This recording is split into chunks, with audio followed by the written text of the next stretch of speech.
Alhamdulillah, alhamdulillahilladzi anzala ala abdihil kitab wa lam yaj'al lahu iwaja qayyimah. Asyhadu an la ilaha illallah wahdahu la syarikalah wa asyhadu anna Muhammadan abduhu wa rasul. Allahumma salli ala Muhammad wa ali Muhammad. Wa qad qala Allah ta'ala fil Qur'anil Karim, a'udzu billahi samiil alim minasyaitonir rajim. Laqad ja'akum rasulun min anfusikum azizun 'alaihi ma 'anittum harisun 'alaikum bil mu'minina raufur rahim. Wa qala aidan ya ayyuhalladzina amanu taqullaha wa qulu qawlan sadida.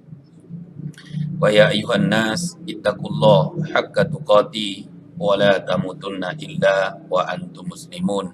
Amma ba'd. Kaum muslimin sidang Jumat yang berbahagia, sungguh berbahagialah kita pada kesempatan ini karena kita bisa hadir di masjid ini dalam upaya untuk melaksanakan sholat Jumat. Tentu nikmat ini sangat penting untuk kita syukuri karena betapa banyak saudara-saudara kita yang saat ini tidak punya lagi kesempatan, waktu, dan umur untuk melaksanakan sholat Jumat seperti yang kita laksanakan saat ini.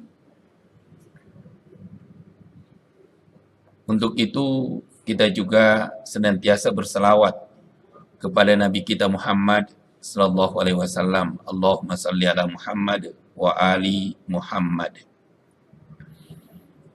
Beliaulah yang senantiasa memotivasi kita untuk menampakkan syiar hari Jumat ini. Beliau mengatakan bahwa salah satu kekhususan hari Jumat itu karena sejak terbitnya fajar di subuh hari, Allah secara khusus mengirim malaikatnya yang datang dari Arsy turun ke bumi. Kemudian malaikat ini diberi amanah dan tugas untuk mendatangi masjid-masjid atau tempat-tempat di mana akan diadakan sholat Jumat. Tentu termasuk Masjid Nurul Jamil yang kita tempati didatangi oleh malaikat. Dan ketika malaikat itu datang, maka dia berdiri di pintu-pintu, kemudian mengambil catatan dan penanya, mencatat jamaah yang pertama hadir di masjid itu hingga sang khatib memulai khutbahnya.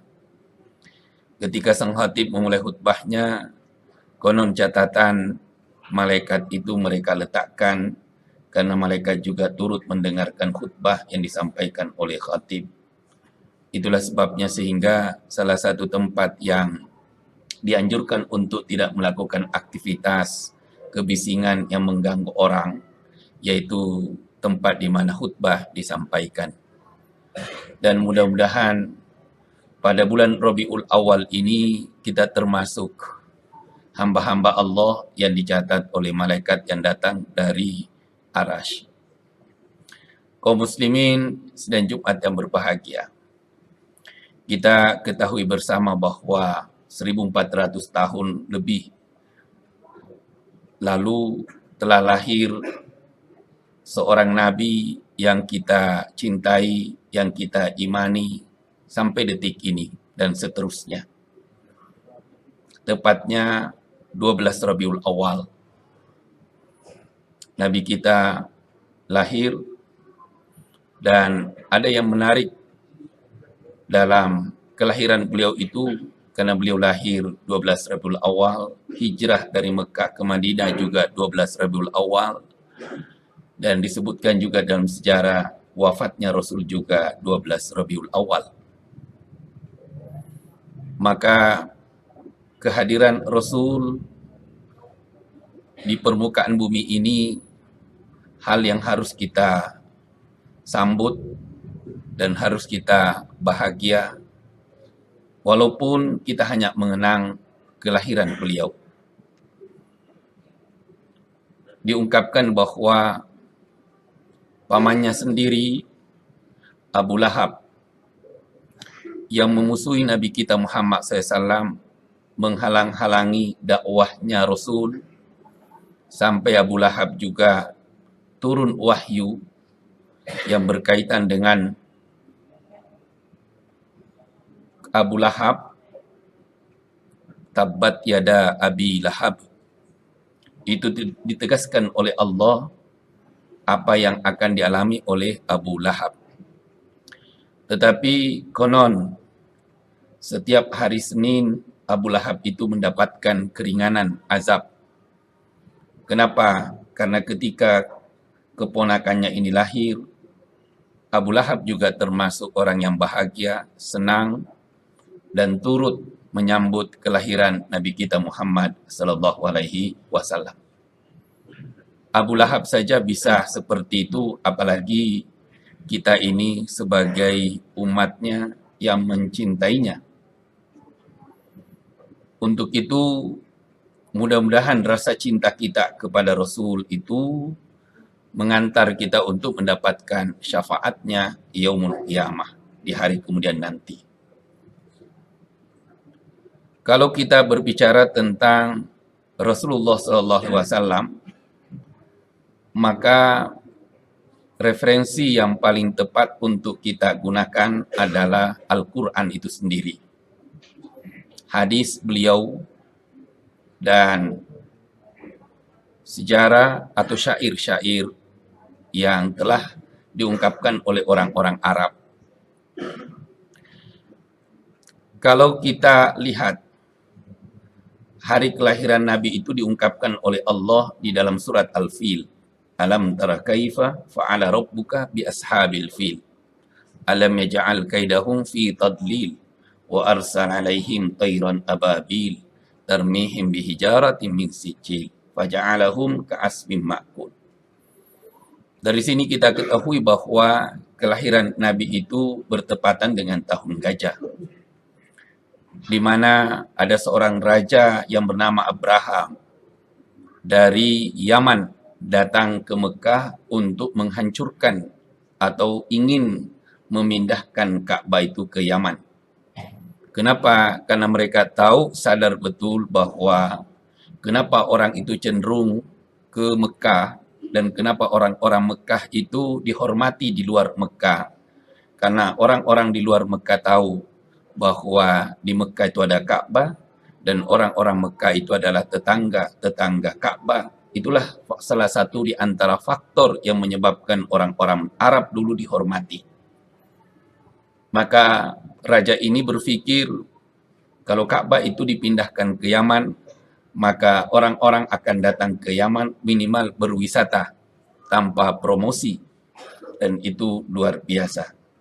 Tapi Allah tidak mengizinkan, bahkan dihancurkan. Di saat-saat itulah Rasulullah SAW lahir, yang kita kenal 12 Rabiul Awal.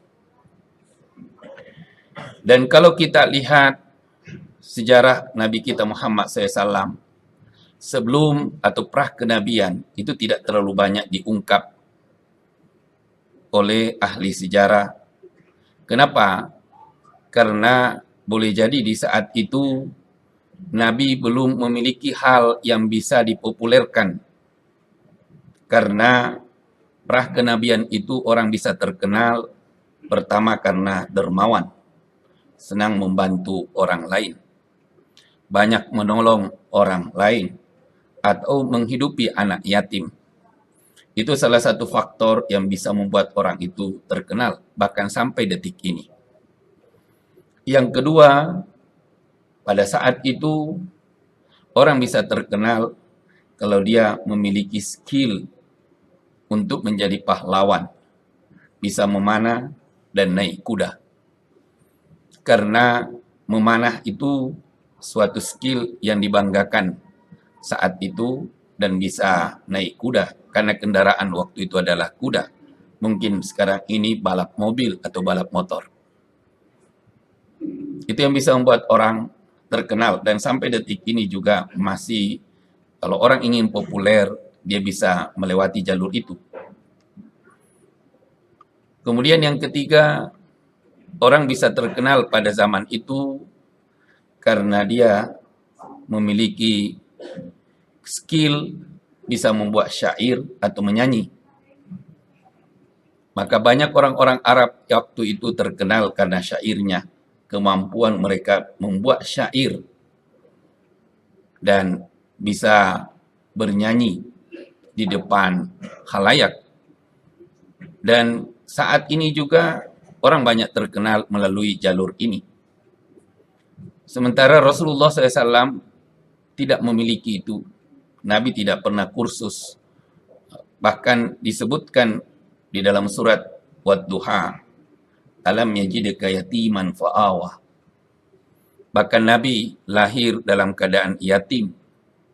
Bapaknya wafat lebih terdahulu dan tidak lama ketika ibunya melahirkan Rasul, ikut juga wafat. Sehingga Rasulullah SAW harus dipelihara, dibesarkan oleh kakeknya Abdul Muttalib. Ketika Abdul Muttalib wafat, dia harus dipelihara oleh pamannya, yaitu Abu Thalib. Bahkan sebelum beliau dipelihara, maka Rasulullah SAW tinggal di Mekah.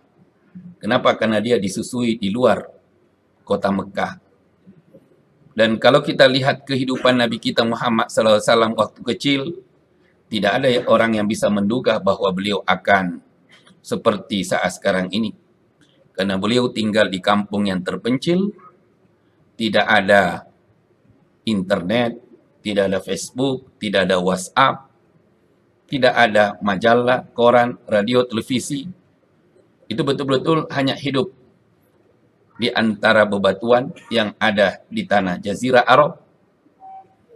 Dan tiap hari karena ibu susunya Halimatus Sa'diyah adalah orang yang miskin juga, kehidupannya pas-pasan, otomatis Rasul harus membantu ibu susunya mengembala kambing. Mungkin kalau saat sekarang ini mungkin akan dituntut oleh orang yang mengatasnamakan perlindungan anak karena mempekerjakan anak di bawah umur. Tapi kehidupan saat itu memang seperti itu.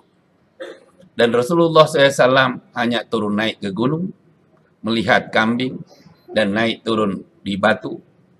Dan semua orang yang melihat mungkin akan bertanya dan berpikir atau berkata bahwa kehidupan anak yang seperti ini pasti matsu, masa depan suram. Tetapi itu tidak dialami oleh Nabi kita Muhammad SAW. Dan itu dijelaskan oleh Allah Subhanahu wa taala, Muhammad, kamu betul yatim. Bahkan yatim piatu di usia sebelum dewasa atau remaja. Tetapi Allah lah yang membimbing engkau. Bagaimana Allah membimbing Nabi kita Muhammad SAW, dilunakkanlah hati kakeknya itu untuk membesarkan Rasul, yaitu Abdul Muttalib. Ketika Abdul Muttalib wafat, dilunakkan hatinya lagi oleh Abu Thalib. Bahkan Abu Thalib lebih mencintai Rasul daripada anaknya sendiri di saat itu. Kemudian, wajadaka ailan fa'agna. Rasulullah SAW di saat itu tidak punya apa-apa. Makanya dia tidak bisa mengekspos dirinya. Kenapa? Dia lahir dalam keadaan miskin. Orang tuanya tidak meninggalkan harta warisan. Ibunya juga seperti itu. Maka dia hidup di dunia yang disebut di dalam Al-Quran itu miskin. Tidak punya apa-apa. Lalu Allah Subhanahu wa taala membantu Rasulullah SAW untuk mencukupi kehidupan Nabi kita Muhammad SAW dengan mempertemukan Khadijah. Khadijah lah yang memiliki peranan yang luar biasa sehingga dakwah Rasul SAW bisa menyebar sampai di Indonesia atau di tempat kita. Khadijah waktu itu konon Abu Lahab juga ingin menikahi Khadijah. Tapi Khadijah menolak lamaran Abu Lahab. Itulah sebabnya sehingga Abu Lahab itu marah kepada keponakannya. Kenapa? Karena Khadijah lebih memilih Muhammad yang miskin daripada Abu Lahab yang kaya. Itulah salah satu sebab atau faktor yang membuat hati Abu Lahab itu marah kepada keponakannya dan tidak mau mengikuti dan mengimaninya. Kenapa? Karena kalah bersaing kepada Khadijah. Khadijah lebih tertarik kepada Rasul yang miskin dibandingkan dengan Abu Lahab.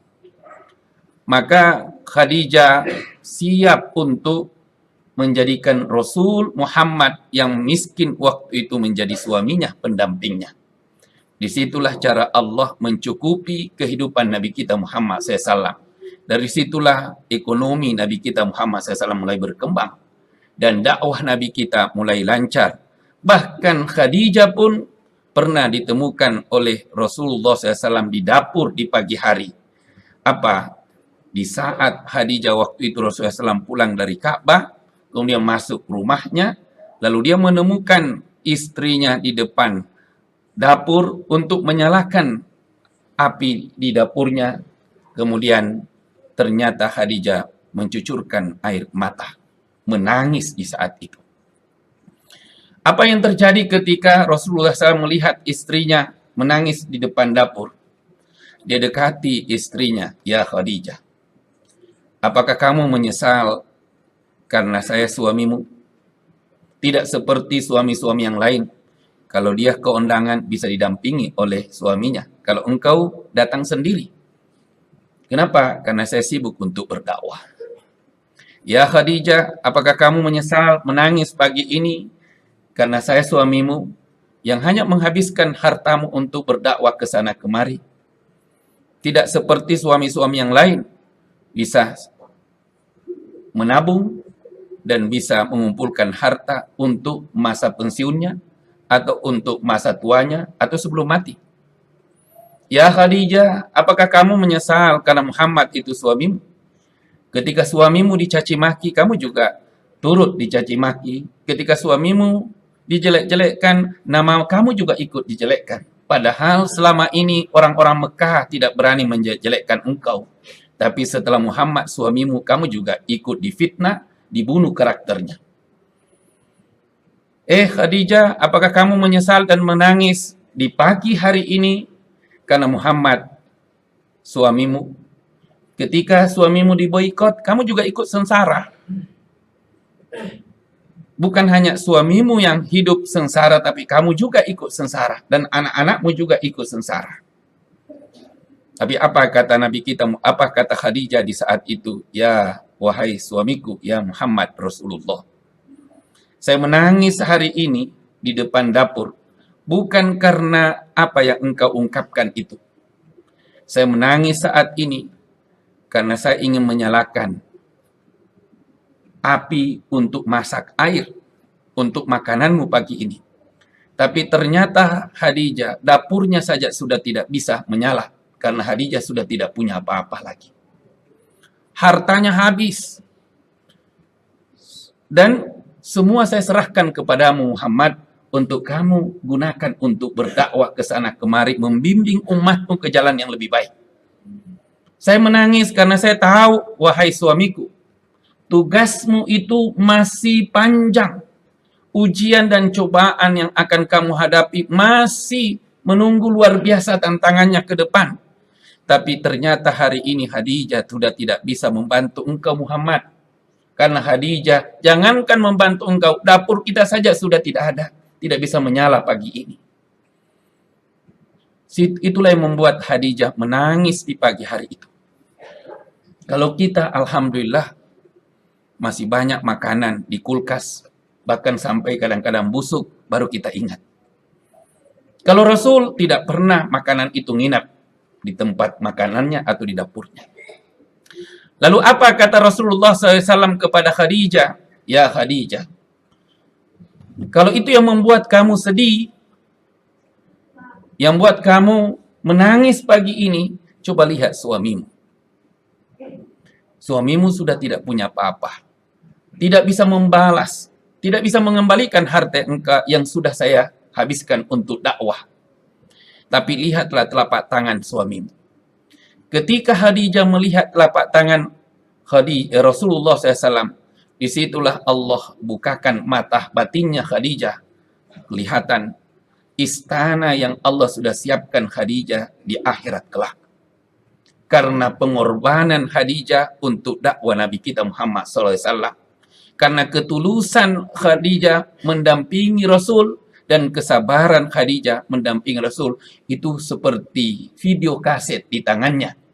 Dan disitulah diperlihatkan tempat dan istana yang akan ditempati satu saat Khadijah ketika wafat nanti. Ini yang luar biasa. Begitulah cara Allah Subhanahu wa Ta'ala menghibur Nabi dan menghibur istrinya. Banyak orang sekarang ini ketika suaminya sukses, istrinya sukses, malah bertengkar. Banyak orang sekarang ini ketika suaminya sukses, istrinya sukses, malah minta cerai. Ini perlu mereka mengkaji kehidupan pribadi Nabi kita Muhammad Sallallahu Alaihi Wasallam. Jangan sampai kita ilmuwan, jangan sampai kita orang politikus, jangan sampai kita orang kaya, tetapi gagal dalam rumah tangga. Rasul dalam kemiskinan tidak punya apa-apa, mampu mempertahankan keluarganya dan mampu menghibur istrinya sesuai dengan kesanggupan yang dimilikinya.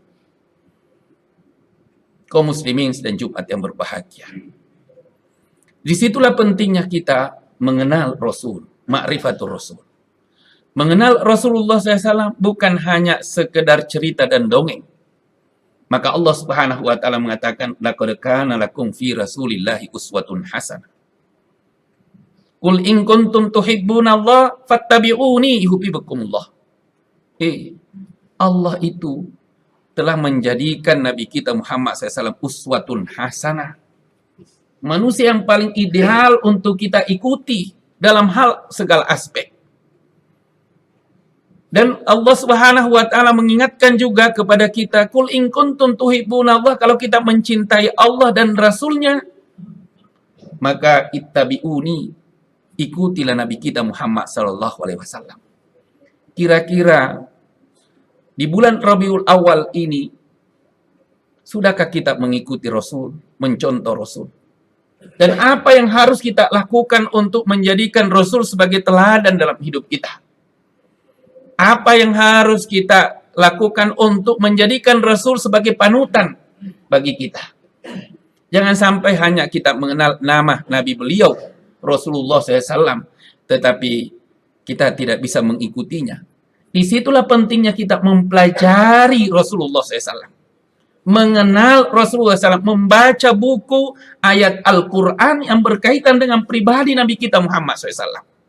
Jangan sampai bulan Rabiul Awal ini hanya kita jadikan sebagai rutinitas, hanya dijadikan sebagai hari raya Mauludan saja, tapi kita tidak pernah membaca ayat-ayat yang berkaitan dengan Rasul, hadis-hadis yang berkaitan dengan Rasul, tidak pernah membaca sejarah kehidupan Rasul atau syair-syair yang berkaitan dengan kehidupan Rasulullah SAW. Tidak mungkin kita mengikuti Rasul dan menjadikan uswatun hasanah tanpa ilmu. Aqulu qouli hadza wastaghfiru wa lakum wa lisa'il muslimin wa muslimat wastaghfiru innahu wal ghafurur rahim.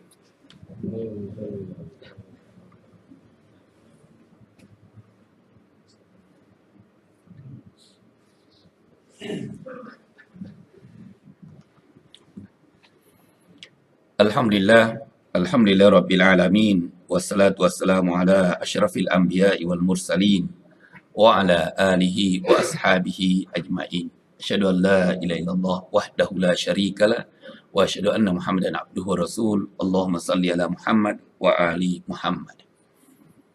Kaum muslimin sedang Jumat yang berbahagia. Pada khutbah yang pertama tadi kita telah mengurai sedikit tentang kepribadian Nabi kita Muhammad SAW yang perlu kita kenal. Tanpa mengenal beliau dengan ilmu, sulit kita jadikan uswatun hasanah dalam kehidupan rumah tangga kita, dalam dunia kerja, dalam berinteraksi sosial atau berbangsa bernegara, begitu juga dalam mempraktekkan atau mengamalkan ajaran Islam di tengah-tengah masyarakat yang plural. Untuk itu, kalau kita lihat Rasulullah SAW sudah ditegaskan oleh Allah di dalam Al-Quran. Laqad ja'akum rasulun min anfusikum azizun alaihi ma'anittum harisun alaikum bil mu'minina raufur rahim. Sungguh Allah telah menghadirkan seorang Rasul seperti kita. Manusia biasa, makan, minum, punya istri, punya anak, bekerja juga. Kelebihan beliau itu angfasakum, dia dari bibit yang unggul, dari yang unggul. Kita memang sama, darahnya sama, kulitnya sama, tetapi yang berbeda adalah garis darah beliau, turunan beliau. Untuk itu, Allah Subhanahu wa Ta'ala mengatakan, sungguh telah datang manusia yang paling ideal di antara kamu, azizun alaihi, berat terhadap beban yang menimpa engkau. Maka di dalam praktek agama, ketika Nabi diberi pilihan, Nabi tidak pernah memilih hal-hal yang sulit. Pasti yang dipilih yang gampang. Kenapa? Kan yang dipikirkan juga umatnya. Bukan hanya egoisnya, kepribadian Rasul. Harisun alaikum bil mu'minina raufur rahim. Nabi juga rakus. Tapi rakusnya bukan untuk kepentingan pribadi beliau, tapi demi untuk umatnya. Sehingga di akhir ajal beliau sendiri yang diingat oleh Rasul, ummati, ummati, ummati, umatku, umatku, umatku. Nah, apakah kita ini yang diingat oleh Rasul? Pernah nggak kita ingat Rasul juga seperti beliau mengingat kita? Ya Rasul, jangan sampai Rasul sudah berjuang mengingat kita, tapi kita tidak mengikuti tuntunan beliau.